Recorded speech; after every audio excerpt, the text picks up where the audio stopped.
for the intro. My name is Aarthi, and I'm at Primer.ai, which is a CDC natural language processing startup. A little bit about myself. If you go to the next slide, Lena. I am, my career has been at the intersection of like customer needs, business needs, and technology research. I would say I have like three broad pillars in my career. One is leading teams for launching products. The other one is exploring technology the way I'm doing now with masses like you, as well as with other product manager forums, and then being a voice of customer advocate for the product. The next slide, please, Lena. So in terms of the event and the outcomes of this, right, I'm hoping that we would use this time to understand NLP and what the major areas of investments of NLP has been, and also a little bit into how, as a company, you can adopt it or try to explore more about it. The next slide, Lena. All right. So here, the first one, what you see is actually, I'm not seeing it whether you're like seeing the animation, but like any ideas what these numbers mean in the screen? Any guesses? Okay. So the first. Yeah, and then $500 million potential. Right. Yeah. So in terms of the 19 billion revenue number, it's actually not a revenue number. It's the number of text messages that humans send in a day. And 500 million is the tweets we kind of tweet in a day.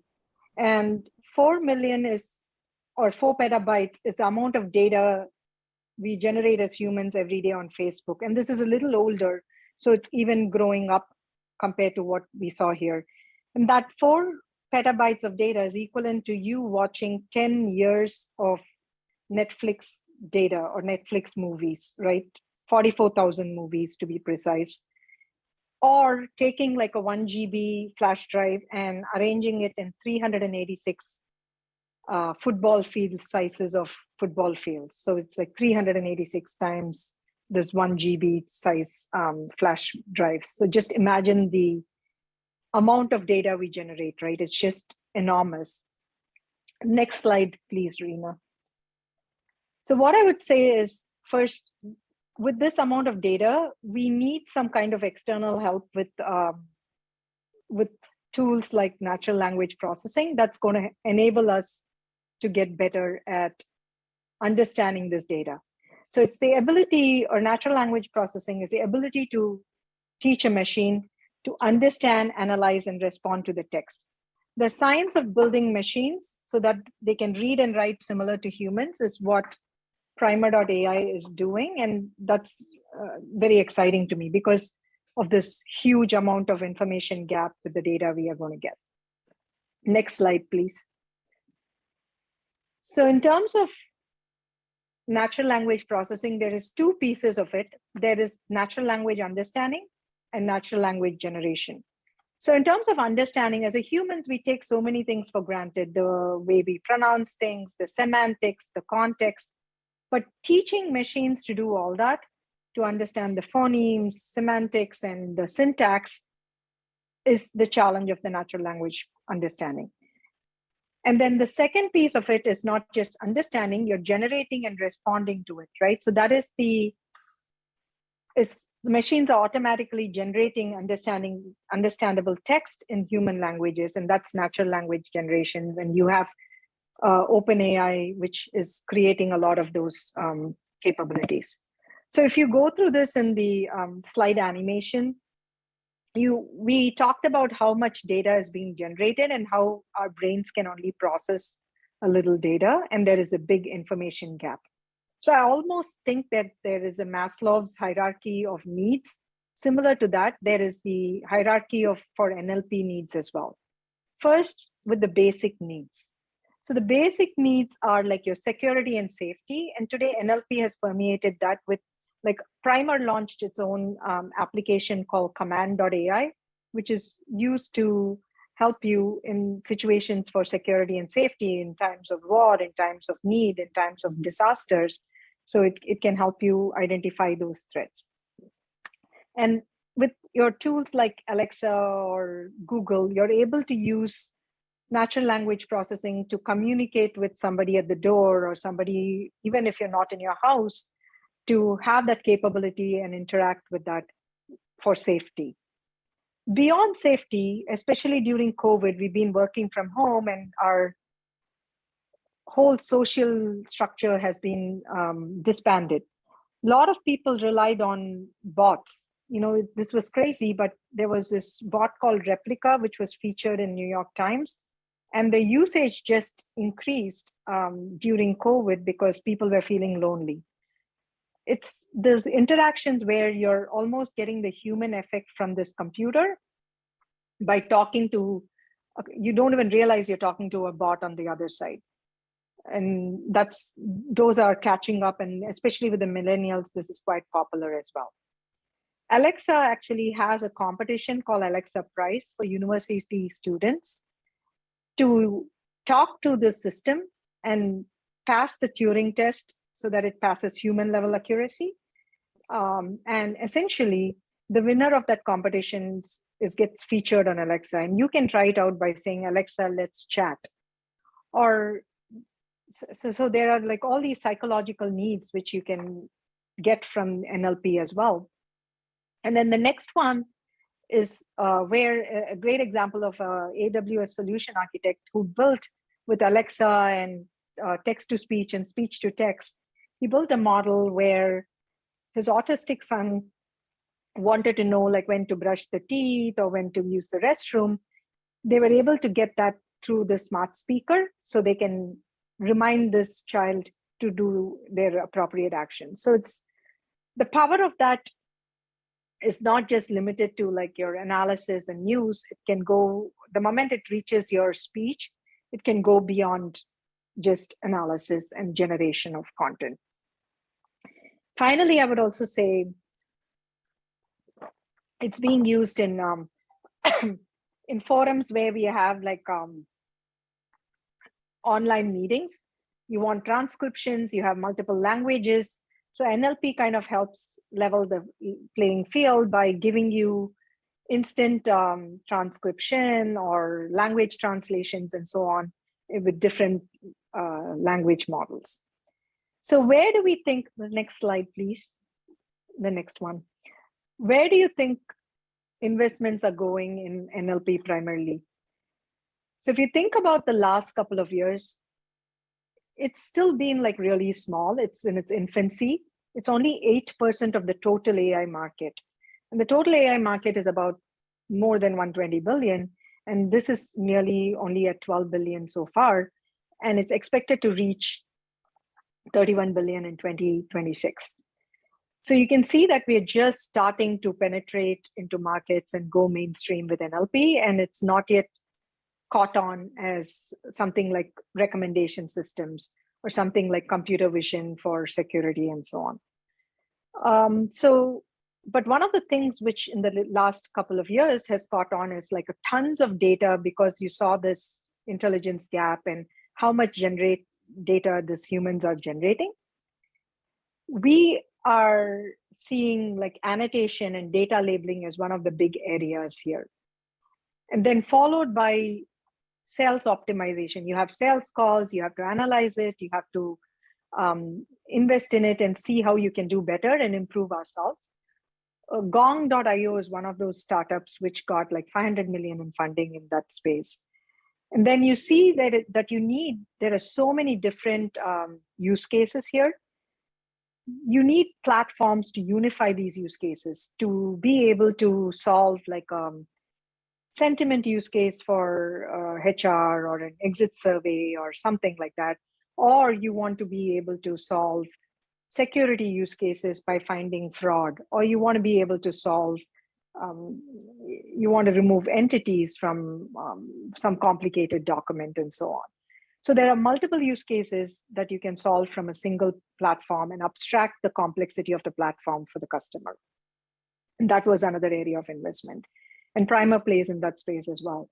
And then the next one you can see, of course, we all have encountered this where you've chatted with somebody on the phone or in a chat bot.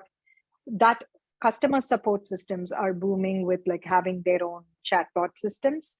And that's another area where NLP is used both in terms of understanding as well as generating and summarization of these things. So where do we think are the areas of growth? If you think about the startups investments, about 6 billion in the last couple of years, risk analysis and disinformation, just Facebook alone is spending a lot of money to understand fake news, disinformation news, and it can identify bots and so on with NLP. Labeling, as we discussed, is another big space as well. The NLP platforms are going to enable every company to adopt NLP, so that's another area as well. Customer bots and natural language generation, as well as insights, seeking insights, those are all areas which we will see growth in. Next slide, please. So I'll quickly touch into how it works. There's quickly, there are two flavors of it. One is, if you think about a sentiment analysis, and here we are talking about the Bayes theorem, or like this training method, Naive Bayes method. This is like purely statistical, right? I'm taking a corpus of Twitter's tweets, I'm annotating them as positive or negative tweets, and then I'm pre-processing them to show whether this is something which can, I do lowercase, I remove punctuations, I stem the words, I tokenize it and arrange them as positive and negative tweets. And then I take these sentiments, I take each of the words in it, and I classify them as positive or negative. How many times has it come as positive? How many times has I come as negative? How many times has am come as positive? Am is negative, happy is positive, happy is negative, and so on. So you're creating frequencies for each of these words. And then finally, you're putting conditional probabilities on it. When you encounter a new word, how likely is it to be positive frequency and positive or negative, depending on this probabilities you're allocating to that. This type of application is used for sentiment analysis on it, on any comments, on reviews, surveys, and so on, identifying authors, identifying spam, and then disambiguating words, right? So this might not be its own solution, but it might be used in other models before feeding into other models, where you want to understand the difference between bank of a river and bank with the money, right? Next slide, please, Lena. Okay. So then the other type of model, which is booming in terms of language models and neural net models, is vector spacing. So you're taking documents of words and representing them as vectors or a number to identify context and similarity, so you know where it's sitting. And these applications here are going to be information retrieval, Q&A, paraphrasing, summarizing, machine translations, chatbots, generation of stories, and so on. So in this example on the left side, we talk about word by word design, and I have two example sentences. I like simple data. I prefer simple raw data. And you look at the word data and you map it or kind of identify within a distance of k, within a distance of k is equal to 2, how frequently is it occurring with the word simple? How frequently is it occurring within the word raw, and so on. So for example, simple data in both these sentences occur 2 times within the distance of 2. So if you take an example of this, where San Francisco versus San Diego, which one is more common? And so you'll kind of see, you'll be able to identify within a corpus or within a word document how likely the next word is going to be by knowing the distance of it and based on what you've calculated before. On the right side, we have similar kind of concept, but you're looking at the occurrences of those words in the document category. Data occurs in entertainment 500 times. Data occurs in the machine learning corpus 9,320 times.